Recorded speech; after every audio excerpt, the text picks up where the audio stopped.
I guess that works. Hmm. Hello, everybody, and welcome to another episode of Tell Your Story. I'm your host, Todd Nesloni, the Director of Culture and Strategic Leadership for TEPSA. And each week, I look to bring you a different guest who has encouraged, inspired, or challenged me in one way or another, and have them on to tell a piece of their story in hopes that it inspires you to tell more of yours. I'm thrilled this week to have my special guest, Ryan Alipour, on tonight. Ryan, tell everybody a little about who you are. Hey guys, my name's Ryan Alipour. I am the owner of Visual Culture Agency. We are a full service marketing agency. We help businesses get more customers. We build websites. We, design logos, create videos. So we're basically a full service business marketing agency. And I've been doing that for about 2 years. And background's in the food industry. And, I've done a few things in life, but that's where life's taken me, and still going new places. And so just a little tidbit about what I've done so far. So Ryan, is this kind of where you always saw yourself, was in this kind of design work, or how did you get to this point? So, I've always been very creative. Back in school, I would always draw. I've always loved anything artistic, whether it's music, even like dancing's great. Anything that allows me to be creative is definitely something I enjoy. And for me, I've always, especially taking it back to school again, I would always be the leader of the group, like if we had a project or anything like that. So I've always kind of found myself in a leadership role. Whether it's, I used to manage a restaurant for years. Just any aspect. I like to contribute to the team, but I also find myself in the leadership position a lot of the time. Yeah. So tell me a little bit more about this managing a restaurant. What was that like? Yeah. So, well, the food industry is definitely one that has its ups and downs because you're constantly dealing with, depending on where you work and like the kind of customers that are coming in. It's going to vary on how people's moods are, basically. But the food industry is very good, especially for me. I was, my parents, they opened up a restaurant when I was just 10 years old. So I kind of grew up in that atmosphere. And so over time, throughout high school, I worked there and even through college. And actually, I'm kind of getting back into that, not necessarily as a manager, but we're actually investing in something. But once that's more concrete, I'll give you some information. But basically, the food industry is great. It's a product that, especially if as an owner or as a business, people always need to eat. So, as long as you have something that is, I like to think healthy at least, or to an extent, and, basically good food, providing a good service, which isn't always easy because you have to manage a full team and everyone has their own personality, but that comes along with, any kind of work environment. So food is also very fun because I love to cook. I love to interact with people. Obviously it's more enjoyable when people are happy and nice, just like anywhere. Right. So yeah, it's definitely taught me a lot. It's definitely taught me to have patience because everyone has their own, way to learn or to just, kind of interact with each other. So you got to really be open to people's different cultures and personalities and be able to accommodate that. And so it's definitely taught me a lot. Well, and you were doing that at a fairly young age. And so how did you handle like working where you are over people older than you, and how did you make it where they actually listen to you? Yeah, that's a good question. Well, it goes by, it happens in a few ways. Like, certain people, especially when they're older than you, you gotta not prove to them necessarily, but just show them that you earned your spot. You didn't just get placed there because, someone liked you or, whatever the reason may be. So it really takes, kind of in a sense, showing why, you deserve that position, and not showing, but, leading by example, being able to not just show them that how skilled you are, but how you can help them do better at their job, how you can make their job more enjoyable, and how you can make, multiple things happen at once. Right. Because, as a manager or even as an owner, you're not just, serving food, you're not just cooking, you're not just cleaning, you're doing all of those things while making sure the other people that do them are doing them. You're making sure they're up to the standards. you have, if you work in a place with a corporation, you have to basically make sure that all the standards that are set by that corporation, everyone on your team is doing that. And then you have the health department. So you got to make sure, obviously everything, well, I mean, that goes without saying, you got to make sure everything's healthy, clean, sanitary and stuff. But, sometimes, like someone might cook something and then put it in the fridge and they didn't do the proper cooling procedure. So you have to check that stuff, because if it's not correct temperature wise, and someone comes to check on it from the, department, that falls on you. It doesn't fall on the person who did it, So Yeah. you definitely have to know all the standards, where everyone's at, where they should be, what they should be doing. And you got to do it all with a smile. You gotta. And it's funny listening to you talk, because, most of my listeners or viewers are educators. And I know the principals listening right now are like, he's just talking about running a school. Like there's not a lot of difference between everything you're explaining. I'm like, yeah, that's what as principals. I mean, obviously we're not checking the temperature of the food, but we got to check the temperature of other things. And it's like, right. It's just running that. There's so many things you have all at the same time. Now, you mentioned that your parents, do they still own the restaurant? Yes, they do. And so what kind of food do they serve, and how long have they been in business? So they started in the year 2000. I was about 10 years old, just to date myself, I guess. And so the food is, they started out as the first franchise member of this corporation called Farmer Boys. It's mostly based in Southern California. There's a few in Nevada. And the food ranges from like a full breakfast menu, your good old bacon and eggs, your omelets, pancakes, French toast, all that good stuff. All the way to their famous item, which is their hamburger or cheeseburgers, actually. So they're really known for their cheeseburgers.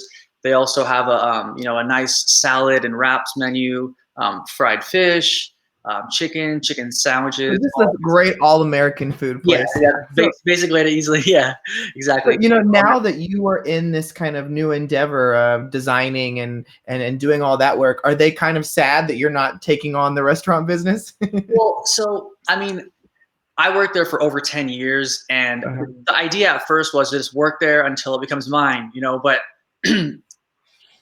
I would be working there a long time until it becomes mine, So I kind of wanted to do my own thing. First, what happened after a long time working there, I kind of decided, hey, I'm going to go get a job with my degree, see what it's like to work, and I kind of got this office job, I guess you could say, which was working in one of those vape companies, but basically helping them with their online marketing and that kind of stuff. And that was okay, but I was so used to being active. So I worked there for about a year. I worked my way up in that year, and it was cool. The company itself was okay. I ended up leaving after a year on my own terms, and half the company actually got either got fired or left like 2 weeks later. So it was kind of like, you had good timing. Yeah, I was like, well, I mean, I don't think I would have gotten like kicked out or anything, but I wasn't my place. I didn't enjoy it, and I was always like doing my work and then just like trying to walk around or do something, go to the warehouse, just because I like to be active. Yeah. And so, I just didn't enjoy it. So I went from there. Then I wanted to work for myself. Made the mistake of not having any clients when I started working for myself, so I didn't really have an income. Went back to the restaurant for a year. Then I started working for myself again. And yes, they kind of missed me, but at the same time, my dad, my mom, they both want me to be, my own man, and really explore what's out there. Because if you just do one thing forever and your heart is telling you maybe to try something else, or that you'd be more suited somewhere else, you're going to kind of regret that, I feel like, later in life. Even if you're meant to stay there, at least it's good to go try other things, at least to get like for me, I started the marketing agency in order to kind of help their restaurant. So we actually started marketing, getting them more customers. That was kind of how I realized, hey, I should kind of do this full time. So actually we're investing together into a restaurant, a good different concept. It's going to take some time, but it's going to basically be my restaurant. So I'm kind of getting back into that, but it's great because I've learned so much with the marketing, and any business like that, you definitely need marketing to improve, what is already going well with the business. So I'm kind of circling around and bringing it all together now. Well, it's funny because as you talk about being active in this food stuff, we've been connected for a few years now, and I've always noticed that from your Instagram, especially, it's like you are always somewhere doing something, and there's always great food involved. I see all Yeah. these food photos, and I'm like, and it's all this stuff that I've like never tried before, and so I'm like, God, he eats like the best food. But as you talk about, being this active person and having this energy, and I can see that you're really good about, when something is passionate, when you're passionate towards something, you go for it. Like, you don't let something stand in the way. So thinking about back to your days in school, how did that play into your world as a student? Did you find yourself like school not being the thing for you, or did you like totally blend in just fine? Or Well, I mean, so in like elementary school, I loved it. Junior high, it was cool. I kind of started to get into like my cool kid phase, or I wanted to do like, dress a certain way or do my hair a certain way. And then high school, I didn't want to be in school during high school. I certain classes I enjoyed, but I now as an adult, I realize how important it is to be around good people, because as a kid, you're with, you want to just kind of hang out who you hang out with, no matter what they do or how good or bad or whatever, and then as you grow older, kind of think like, man, if I would have hung around that guy instead of that guy, probably would have been a little bit more better off, whatever. So yeah. school, I've always done well with school. My grades were good. Even when I was, maybe if I was missing school, I still managed to do well with everything, tests, and like I said, I really enjoyed like projects and stuff like that. So, sorry, let me get that one sec. This is how people can know that these are live episodes. Anything can happen. Yeah. So yeah, I mean, and then I went to college, and college, I kind of got my head on a little better. I realized, hey, I'm paying for this. This is important, so I need to take it seriously, and so I did, and that went well. I always found myself, my girlfriend says I have like ADD or whatever, but because like when I would be listening to a lecture, I would completely be interested in like learning and taking notes, but at the same time, I would always be drawing, because I don't know, that's how I got past the time, I guess. But I just found myself doing well, but also kind of, keeping myself busy, like kind of like that active, part. And the work you do now, I can see that energy coming through with the ability to be creative and to kind of set your own schedule and what you're going to do and what you're going to make and who you're going to work with. And so, if there are people listening today that are thinking of marketing themselves better, what are some of the best tips you have when it comes to marketing? So with marketing, it's really important that before you start, I mean, you can start just putting out, pictures and videos and talking and all that. And that's great. And that's good, because a lot of people, the first thing they do is they go, oh, what should I do? Oh, I don't know. And then, when they could have taken 10 steps forward and just done something, they end up doing nothing, which is, I'm guilty of that too. So with marketing, I think it's first of all important to realize who you are and who you're trying to speak to, and keep that consistent across, whether you're on Facebook, Instagram, YouTube, LinkedIn, any platform. So it's really important to develop your brand, your personal brand or business brand, and keep it consistent. Make something unique to your brand so that people can recognize your style, like whether it's coloring, the way you take pictures, the way you speak on the camera. It's good to have a consistent brand. And this guy, I don't know if you know Grant Cardone.